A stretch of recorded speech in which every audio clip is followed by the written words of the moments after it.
As you learn about the narcissistic pattern, it's also wise to reflect on the much healthier alternatives. Now, below you're going to find a link to my new extensive course called Ready, Set, Connect. It addresses both the mindset and the skills involved in gratifying relationships, and I hope you'll find it to be quite therapeutic.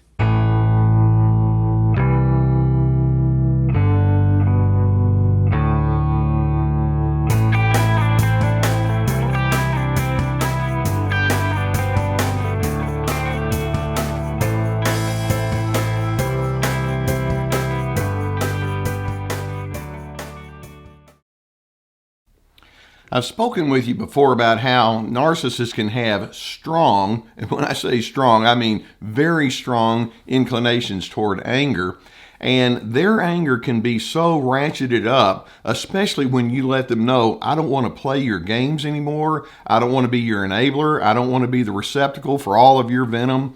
When you pronounce that to the narcissist, the anger that they already carry inside is going to go into the direction of spitefulness. They'll take your message and they'll think, I'm going to make you pay. Nobody comes against me like that, and they feel injured as part of their hurt ego because you're not giving them the praise and adoration that they want. And when narcissists have their emotion of spite, it leads them down the path towards destruction. I want to destroy you. I want to make you hurt. I want to make you feel as miserable as you're making me feel right now. Now, let's flip the page here and realize, the narcissist isn't the only one that has issues with anger. You too can have your moments where it's like, it's not exactly a bowl of cherries here trying to deal with this angry individual. And sometimes you can have spiteful feelings in reverse toward the narcissist. Go ahead and admit it. You can have that, right? There can be times when you think, I did not sign up for this. The treatment that I've received from that individual is so egregious, it's so inappropriate that I can't stand it. I don't like that person's presence. So my question to you is, where is your feeling of spite leading you? Now, like I say, a narcissist, when they feel that emotion, they go straight into the destructive mode. I'm hoping that even as you have that emotion, you can recognize, I can do better than that. And I'm going to take my emotion in a much different kind of direction. Now, what I'd like to do is I'm going to share with you about a case that I worked with. And I had the privilege of seeing this woman 10 years down the way after I had counseled with her in a public setting. The situation is this. I'm going to call this person Jane. Jane had grown up in a family situation where the father was the ultimate tyrant. He was the kind of individual that he was in a professional position, and he was well regarded in his professional field. But so publicly, people thought, what a nice fella. But at home, he was just miserable. He ruled the family with lots of anger and harshness and tension, and the entire family just was afraid of him. Jane was sexually molested by another family member during her teens, and it of course devastated her. She attempted to talk with her mother about it, but the mother was so afraid of the father's potential reaction that her response was, just leave it alone, that's the way people are, and I don't want to hear about it. And Jane wound up having all of this strain and tension on the inside. In her words, what she said when she came to counseling was, it made me feel very small. It made me feel unheard. I already had been violated by this other individual, and now the people that I had you ideally would have entrusted to help and to be my protector, they failed me. And of course, then there was this silent rage and this silent disgust that she carried on the inside, and it was only magnified by the harshness of her father's strong anger. So, here she is sitting in my office, and she makes a confession.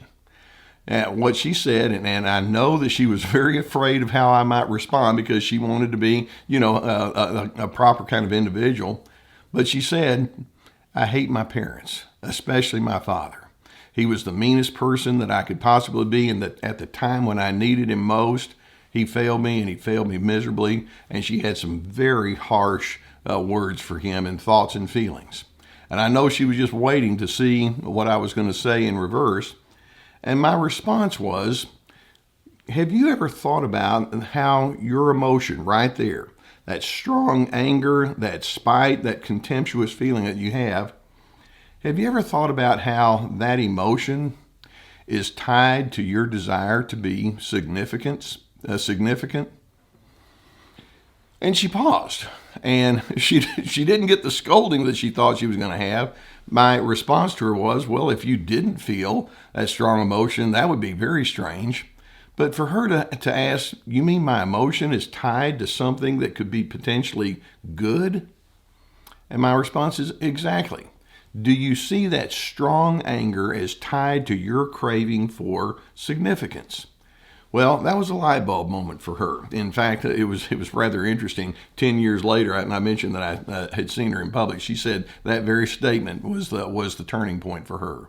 She didn't have to apologize for the fact that she felt strong anger. Well, of course you felt strong anger. Look what happened to you.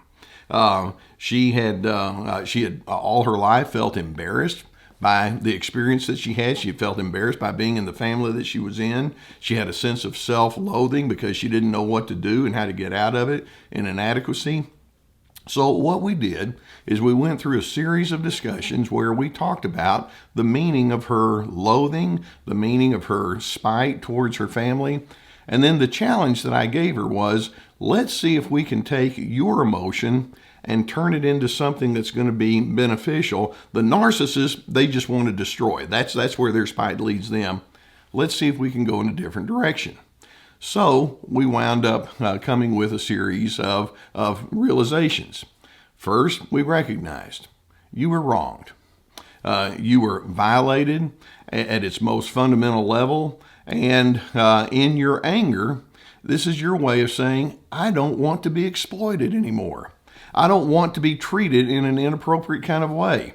Your anger is your way of strongly saying, no, no, no. I don't want to be on the receiving end of a narcissist condescension and gross insensitivity. I reject that message categorically. That's a good message. Likewise, we discussed how this was her way, her anger was her way of saying, I don't want to ever again continue in the assigned role of a nobody. That's what my family seemed to think about me way back when. I'm a somebody. And my anger is my way of reminding myself, you don't have the right to pronounce a nobody status upon me. In addition, we also acknowledged that her anger was tied to her craving for justice and her craving even for revenge. Now, this is where you get to that proverbial fork in the road. I want justice. I want revenge. Like I say, narcissists, they'll just come after you with revenge, and it's a mean-spirited kind of thing. In her mind, she began realizing, I can go towards vengeance, but then what that does is it makes me just like the person that I'm angry toward. And I don't want to be the next person that takes upon themselves narcissistic characteristics where I have to be superior and I'm just gonna pummel anybody. And so what she said was, when I realized I want revenge, my best revenge is a healthy me. And so she went down the path towards asking, well, what does that mean? And she came up with multiple conclusions. We discussed that in my counseling office. First, I matter. That's what it means. Second, I was made for love. I was made for affirmation. They didn't understand that properly, but I understand that. And I have worth, and my worth is a birthright. It's a birthright. It's not something that's subject to debate. It simply is. And then the further Jane went down the path towards her own personal healing, the more she realized the narcissist is certainly not interested in my self-preservation. And in fact, she found out that as she began speaking up inside her family, she continued to get scorned at a much later date in her life. And she was reminded, you're supposed to stay inside the cage of disregard. And the narcissist could even say, I built that cage and you're supposed to stay inside that cage. But in her anger and in her strong emotion to that, her self-preservation urge prompted her to think and say out loud, I reject that condescension. I'm moving in a very different path. And then as we continued in our work, we focused on what her alternatives would be. What priorities do you want to embrace, Jane? What makes sense to you? So she came up with all sorts of healthy kinds of things. I want to be committed to love. I want to be committed to goodness. That little girl back then deserved to be treated well. And I want to be somebody that says, I get it. And I'm going to love myself, and then I'm going to seek other individuals who have their yearning and have their craving to be loved. That's what she wanted to be. That's what she wanted to lean into. And then she wanted to be the kind of person that says, I want to show curiosity and inquisitiveness towards other people's pain. I felt it, and the people that I wanted to be there with me and for me weren't there for me, but I'm going to be the kind of person that can. And she wound up devoting herself to all sorts of service projects and helpfulness towards other individuals. She was known as a person of kindness and goodness. You see, what Jane did with her spite, with her hard anger, was so completely different from what a narcissist does when they go into destruction. Her thing was, I want to be a person of peace. I want to be somebody who has firmness, but I want to be respectful and dignified in the way that I maintain it. And I'm going to be that kind of person, and no amount of history to the contrary and all the messages that went well with it is going to dictate my today. That's what a healthy person can do when they experience spite and harsh anger. Now, the narcissist is going to stay in their destructive state. Go ahead and just acknowledge that. They're inside that cage that they constructed. But I'm hoping you can decide, I'm going to listen not to the narcissist, and I'm not going to mimic the narcissist. I'm going to listen to my own spite and the self-preservation message that it is sending, and the hate and the contempt that I could embrace and make my own is going to be secondary. And from here on out, I'm going to be a person of decency and goodness and love. I love a story like that. I hope it can be your story. Now, if you've not already hit the subscribe button, I would encourage you to do so. We're going to keep more videos coming in your direction. I know sometimes, like Jane, you might need some therapy, and it might be good for you to seek out someone who can help you sift that out. I've been sponsored by the people at BetterHelp.com. There's a link below here. I'm a retired therapist now, but obviously I believe strongly in the power of good psychotherapy. Please, as the need is there, it's so helpful for you to know that there's somebody that can be loving and kind towards you as you sift it out and give you some good guidance. Get the help that you would deserve.